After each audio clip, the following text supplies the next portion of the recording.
Hello everybody, it's Philly Cuts with another Hump Day Haul. We are up to number 85 on this April 27th, 2016. I'm back on the regular schedule, uploading every Wednesday night. Wednesday is new comic book release day, peeps, for all us bibliophiles. Yeah, where I go over my stack of comics that I pick up, overpriced, new books, because I can't wait. Man. So I apologize if I sound a little hoarse. My nose is stuffed up as well. Here in upstate New York, end of April into the month of May is killer for allergies, man. I'm telling you. I woke up this morning, I went out to my car, and there was a nice fine dust of pollen all over my black car, man. And I'm on the antihistamines, I'm on the Flonase, eye drops. Normally, I don't wear glasses, right? Because it's not even worth it. My eyes get so red and everything, and it's not worth it. But enough about my allergies, peeps. I know you don't care about that. We got some DC books galore in this week's haul, starting with Batman, number 51. Great cover, dude. This might be slapped on my wall of covers that I'm working on. Having a lot of trouble keeping the books on. I was using putty to kind of hang up and stick on the walls, and it's not really working. I think I'm just going to have to go with tape because the books keep falling off. This is the end of an era, folks. End of the New 52, Scott Snyder, Greg Capullo creative team. This is the only team that stuck together throughout a whole run of 52 books, well, 51 books, since the whole DC New 52 started. And there hasn't really been very many books that made it all the way up to, 51, 52. What you have, your Superman, your Aquaman, your Flash. Mainly the heavy hitters have made it that far, but what a run, man. And how is history going to look upon this run? Is this the definitive Batman team-up? Capullo and Snyder?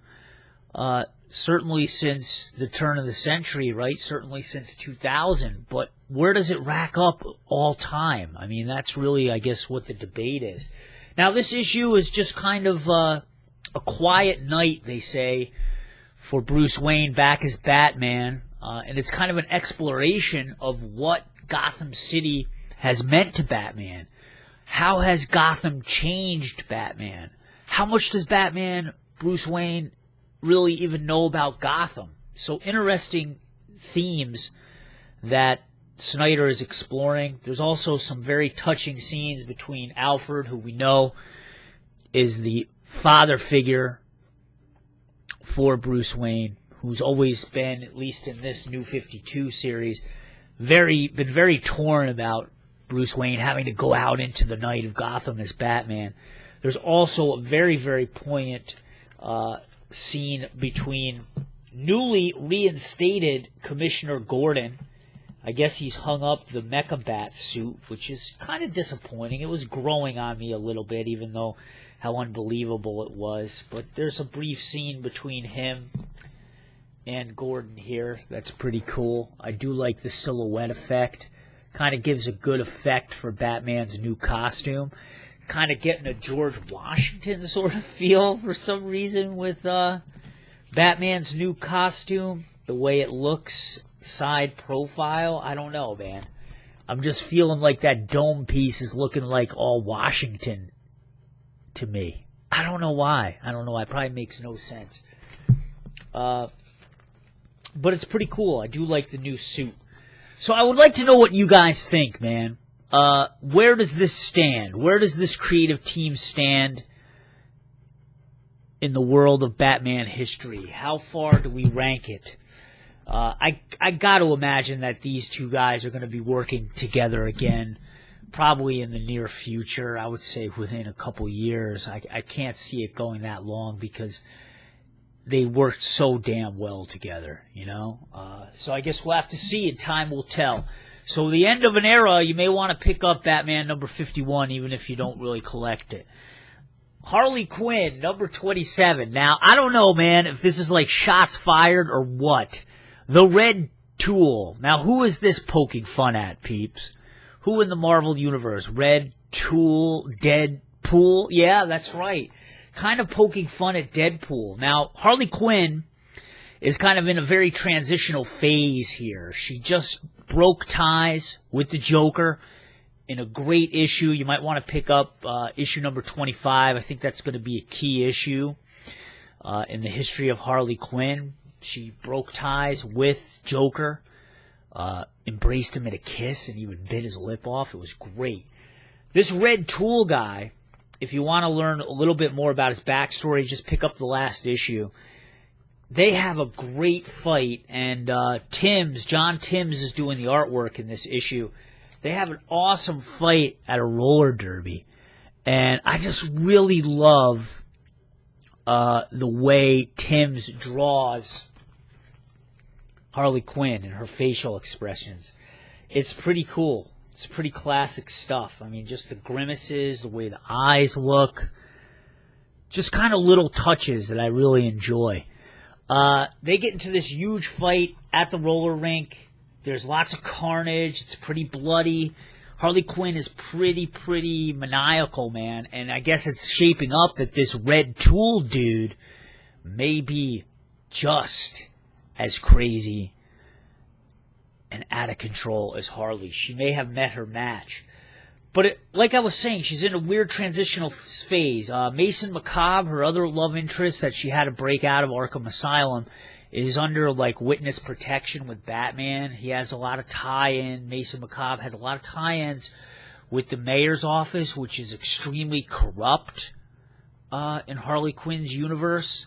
So there's that whole subplot there, the corruption of the mayor, and it stems all the way to the chief of police.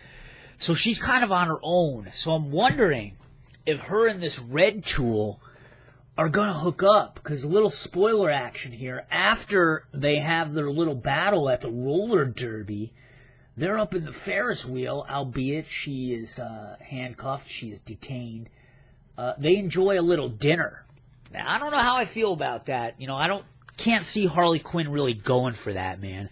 After she just put up with all the abuse from the Joker and broke ties with that, I can't see her really falling for a dude that's going to chain her to a Ferris wheel and be all, you know, gaga over that. But we'll have to see, man. We will have to see. And like I said, Timms just draws awesome Harley Quinn facial expressions. And a little ass shot for all you whatever is out there. All right, Superman, Wonder Woman. This is issue number 4 in the end of Superman storyline. Last Days of Superman, I'm sorry. I like that they're putting the Superman logo with the number 4 to help you keep track so that you don't read them out of order. You know, because DC, you know, there's so many crossovers and tie-ins, you could lose track, right?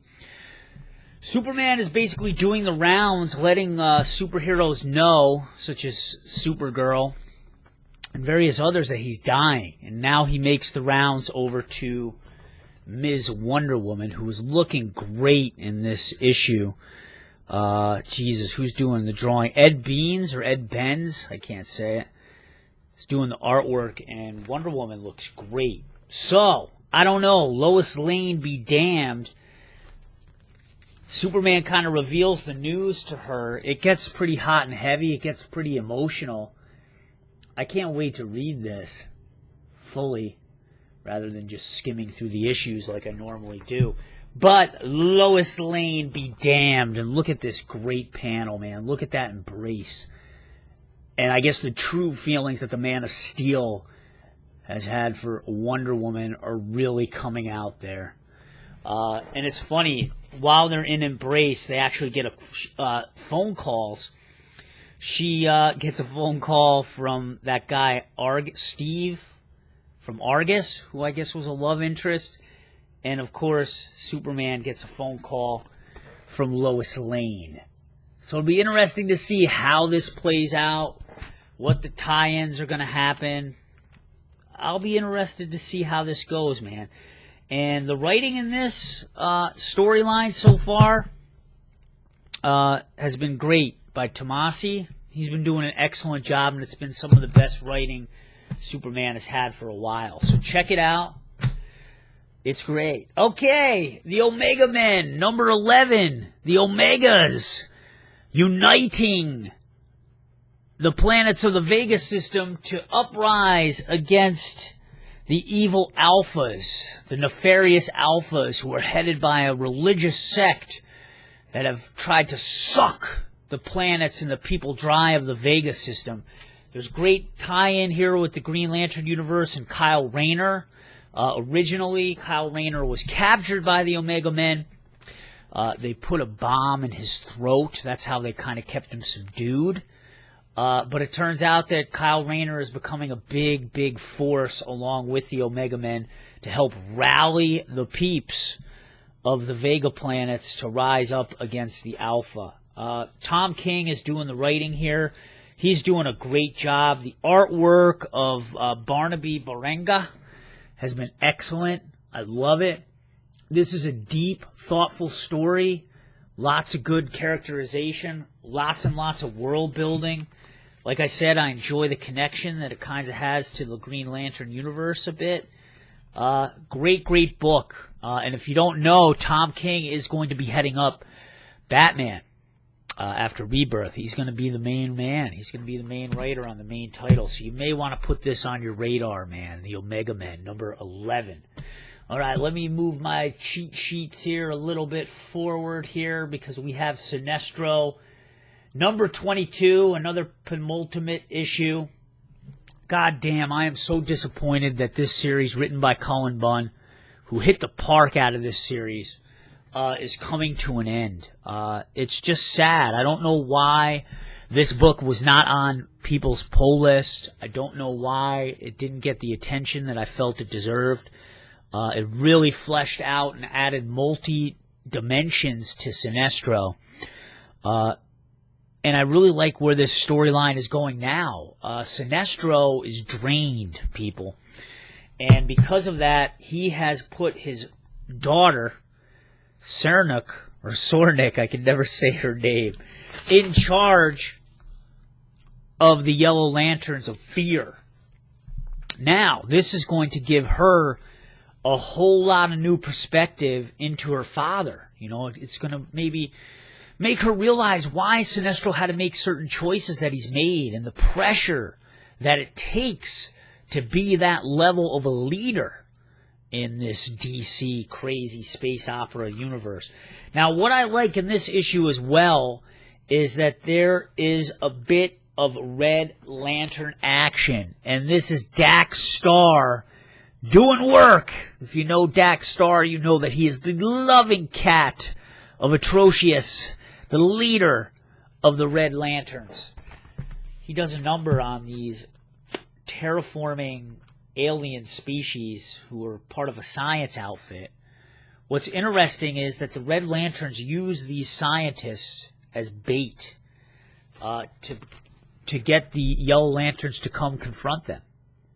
Because the Yellow Lanterns right now are serving the role of the Green Lanterns. There is some continuity while the Green Lanterns are in another universe and another time. The Yellow Lanterns have taken over as the police force of the universe. So it is great to see that there's going to be a showdown between the Yellow Lanterns and the Red Lanterns in the final issue. I can't wait to see where that goes. I really, really can't wait. This is going to be a good thing, I think. And I'm excited to see it happen.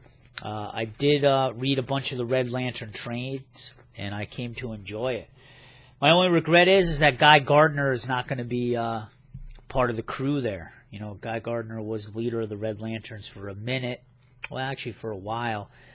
But he's not going to be there because he's stuck in another place in another time, and they're keeping that continuity together, folks.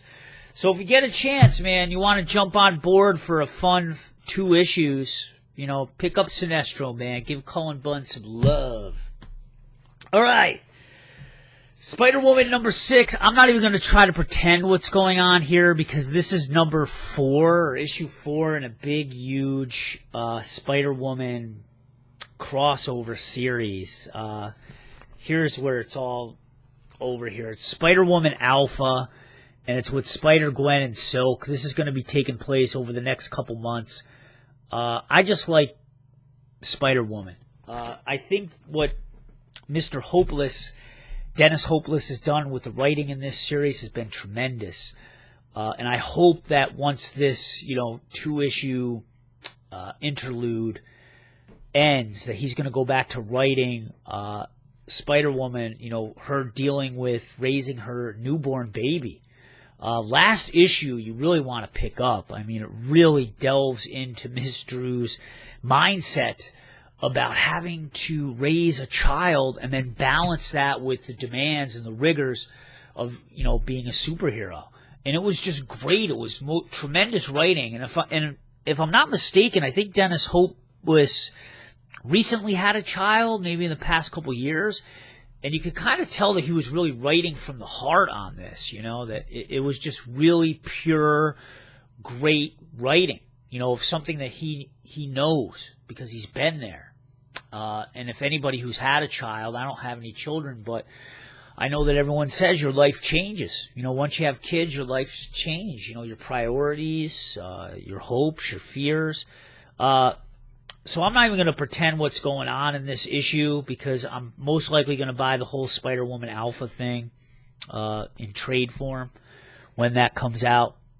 But I want to just say that the artwork here, they do have a new artist on this issue, Joel Jones, and it looks great, man. It looks totally fantastic.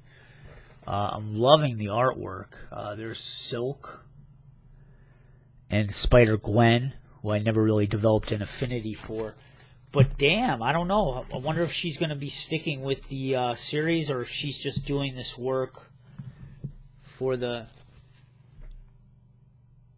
story here.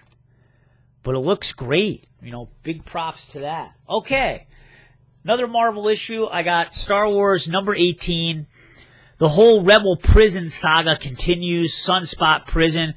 Interesting team up here. We have Dr. Aphra, who really has become the right-hand woman of Darth Vader, teaming up with Santa Solo and Princess Leia. So kind of tension between all these characters, and they're starting to gel together because there's a situation now here on this Sunspot Prison where all these Imperial prisoners are being killed by this mysterious bounty hunter. Now, you may want to pick up Star Wars Annual number 1 because I have a feeling, and there's been a lot of rumors on the internet, that the story, the main character in Spider-Man, Star Wars Annual number 1 is this bounty hunter. Because this bounty hunter, while he's killing these Imperial prisoners, he reveals to them that Palpatine is a Sith Lord. So he has a lot of first-hand knowledge about what's going down. And then also in this issue, this dude, this assassin of Imperial prisoners, is teasing Princess Leia of knowing about that kind of information. Now, there's an appearance in here of R2-D2 and C-3PO. So pretty cool. And the issue opens up with the story of Luke Skywalker and Han Solo nerf herding in order to recover funds that Han Solo squandered while gambling. So they got to make up their losses here. So, pretty good. I mean, not the best story arc, but I'm enjoying it so far, and I like that they're adding some new things to the whole Star Wars canon. I like the whole idea of a rebel prison. That's been pretty interesting. A new locale, and I like the artwork of Mr. Yu here. All right, dudes, look at what happened to my Outcast book, man. When I was driving home, I almost got into a freaking accident. I had to jam on the brakes, and my Outcast comic flew out of my bag. Okay, it was on the front seat, crashed down, ripped on some water bottles, dude. of all things. But Outcast number 18, man. Just such a good book. Raw emotions galore. That's really the hallmark of this series. Kyle Barnes' family just has a lot of issues, man. A lot of issues. And it continues. There's a confrontation between, oh my God, I think it's Kyle Barnes' sister and her mother.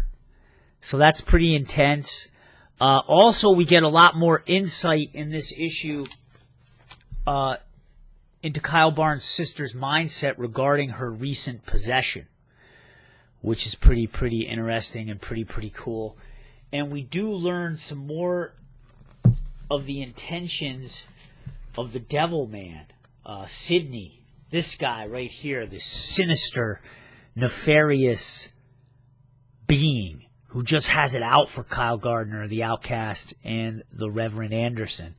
So it'll be interesting to see where this goes, where this leads, and I'll say it over and over again. The only complaint that I have about this book is that it's too damn short, man, and I can read it so quickly, but every issue is just so chock full of great emotions and characterization and adding to the layers of each character like a freaking onion.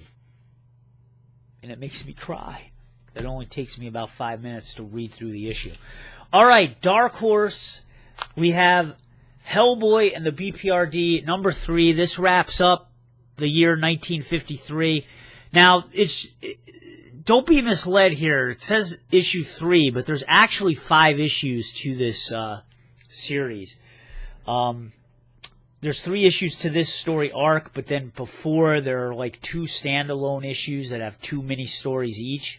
So, you know, if you do decide to get all these issues, don't forget about those issues. This kind of wraps up the whole, like, monster of the month kind of deal here.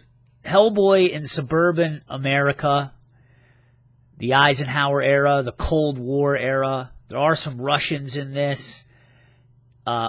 Maybe they have a connection to this dog. This was once a dog. And it kept mutating and mutating, molting its skin, growing larger and larger. And Hellboy has just been kind of like on the trail of this puppy here. And now they do battle. So pretty straightforward story.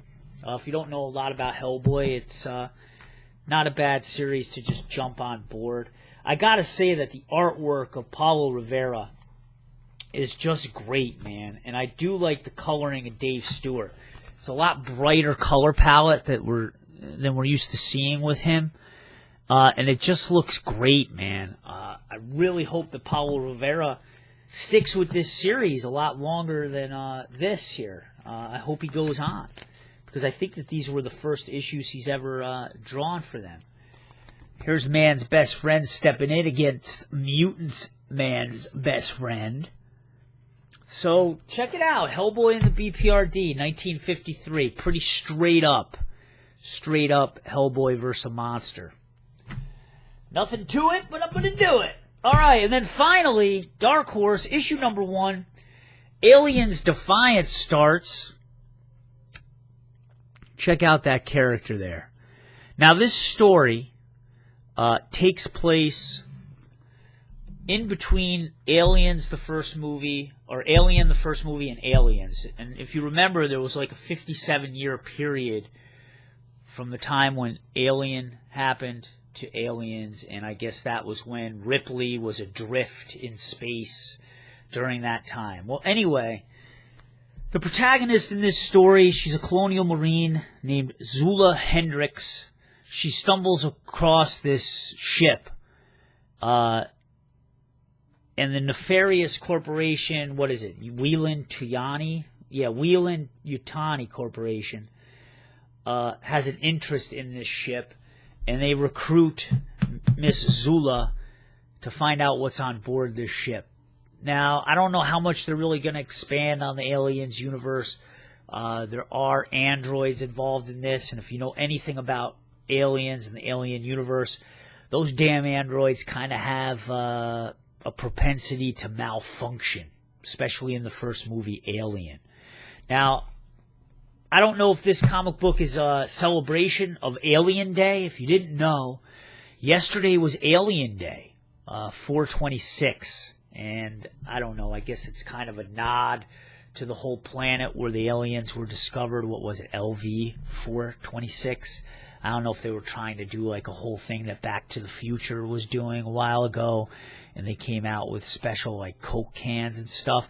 Turns out Reebok has released very limited run of the high tops that Ripley was wearing in the Aliens movie. I don't know if you remember. I wish I could show you guys a picture, but unfortunately I don't have one. I can't imagine how much those are going to go for on the secondary market. I'm not even sure how much they are just right off the rip, but I imagine they're probably going to be a lot.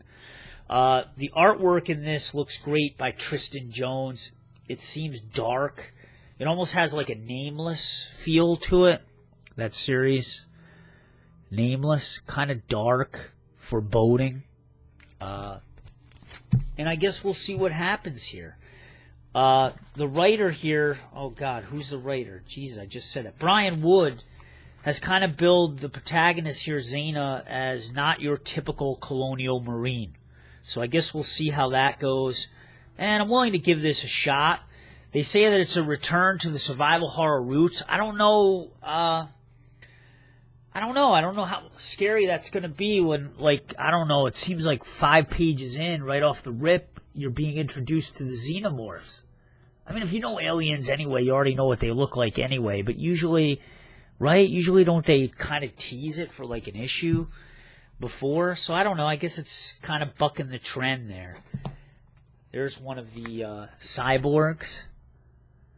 So I'm feeling the artwork. So I'm willing to give this a chance. Because I'm already reading another huge Aliens, Predator, Prometheus crossover written by Dan Abnett, who's doing wonderful work on Aquaman. All right, peeps, that's it. That's the Hump Day Haul. Another one in the books. Let me know what books you are liking, what you're disliking. Leave some comments below. I love it when you guys comment, and I try to answer all my comments the best that I can. Sorry that I was late last week on the Hump Day Haul, but we're back to normal. I think you guys knew that this one was coming. Batman, the cowl, and look at that. Gotham City, looking like Emerald City, looking like Seattle. I don't know what's up with that thing there. Space Needle. All right, I said enough. Bye, bro.